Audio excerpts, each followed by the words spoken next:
Welcome. If you've ever found a post from another page while using Facebook on your PC and wanted to save it for later, you're in the right place. Today, I'll walk you through the updated process for saving a page post on your own page using the latest Facebook app for PC. This is a quick and simple way to organize important content, whether you want to revisit it yourself or keep it handy for your team. Let's get started with the first step. Open the Facebook app on your PC. Make sure you're logged into the account that manages your page so you have access to page features and content.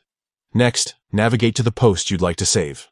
Scroll through your feed or head to the page's timeline to find the exact post that caught your interest. Once you locate it, take a closer look at the top right corner of the post. You'll see 3 small dots lined up horizontally. This is your action menu. Click on these 3 dots.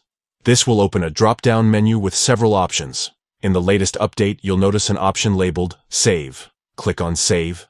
This lets you keep the post for future reference without needing to share or react to it in any way. After clicking Save, a new window appears asking you to select a collection. Collections are handy groups where you can organize saved posts by category or topic. If you already have relevant collections, just select the one you want. If you don't, you can create a new collection easily. This makes it much easier to find the post again later, especially if you save a lot of content. Once you've selected the right collection, click Done. And that's it.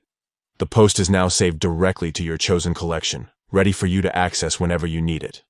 With these easy steps, you can keep all your important page posts organized and accessible within the Facebook app on your PC. Give it a try and make managing your favorite content a breeze.